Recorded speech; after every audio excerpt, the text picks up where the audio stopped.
नमस्कार आज्ञा आम चारि पाखरे एमिति अनेक गछलता रही जहाँ को आमे साधारण अनाबना गछ भावी अणदेखा करिथाउ।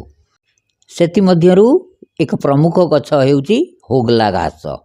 याकू इंग्लिश रे एलिफेंट ग्रास एवं कैटल कुआ जाए एवं यार वैज्ञानिक नाम होउची टाइफा एलिफेंटिना।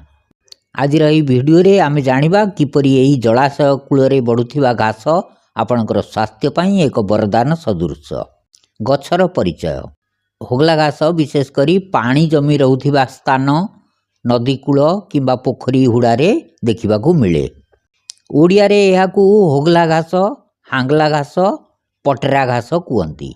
हिंदी रे पटेरा घास, संस्कृत रे एरेका, गुंद्रा, वैज्ञानिक नाम है टाइफा एलिफेंटिना।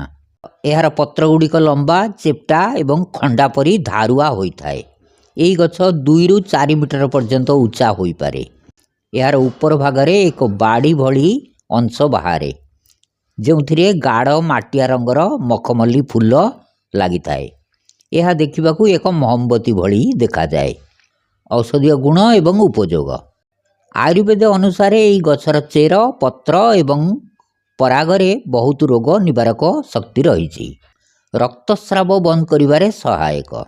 जदि कौनसी स्थान कटि जाए बा रक्त बाहर थाए तेबे यार मखमल्ली फूलर चूर्ण बा पराग को से स्थान रे लगाइले रक्त संगे संगे बंद हो जाए।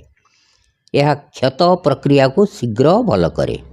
मूत्राशय संबंधी समस्या। होगला घासर चेर बा मूल शीतल गुण विशिष्ट। जदि परिस्रा रे पोड़ा जला होउथाए किबा परिस्रा अटकी जाउथाए तेबे यार चेर को छेची काढ़ा प्रस्तुत करी पीले तुरंत आराम मिलता है। यह पथरी किडनी स्टोन समस्या रे मध्य लाभदायक। चर्म रोग पाई रामबाण। यार चेर को बाटी करी चंदन भली लेप करी जदि कुंडिया व्रण किबा पोड़ा दाग उपरे लगा जाए तेबे यह चर्म को शीतलता प्रदान करे एवं संक्रमण दूर करे। महिला को स्वास्थ्य समस्या। अत्यधिक मासिक धर्म रे हेवी ब्लीडिंग समस्या किंबा श्वेत प्रदर व्हाइट डिस्चार्ज समस्या रे होगला घासर पराग किंबा चेरर चूर्ण को मिश्री सहित सेवन कले उपकार मिलता है। क्षीर वृद्धि पाई। जो स्तनपान कराउथिबा माँ मानकर क्षीर कम होता है सेमाने यार मूलर रस को गाई क्षीर सहित सेवन कले शिशु पाई पर्याप्त क्षीर प्रस्तुत होता है। आर्थिक एवं अन्यान्य व्यवहार। औषधीय व्यवहार व्यतीत यही गछर आर्थिक क्षेत्र में बहुत सहायक। होगला पाटिया चटेई यार सुखिला पत्र रे खूब शक्त एवं आरामदायक चटेई तैयारी करा जाय थाए। यह शीत दिने उषुम एवं खरा दिने ठंडा रही थाए। घर छाउनी करिवा पई ग्राम अंचल रे घरर छात छाउनी करिवा पई यह एक सस्ता एवं शक्त विकल्प। हस्तशिल्प रे याकू सुंदर टोकेई बैग एवं टोपी मध्य तैयारी करा जाय थाए। व्यवहार विधि। होगला चेरर काढ़ा 10 ରୁ 20 ग्राम चेर को पानी रे फुटेई यार चतुर्थांश रहिले छाणी करी पियंतु। चूर्ण भाव रे सुखिला चेर को गुंड करी दिन को 3 ରୁ 5 ग्राम मात्रा रे महू बा पानी सहित नहीं पारिबे। बाह्य प्रयोग।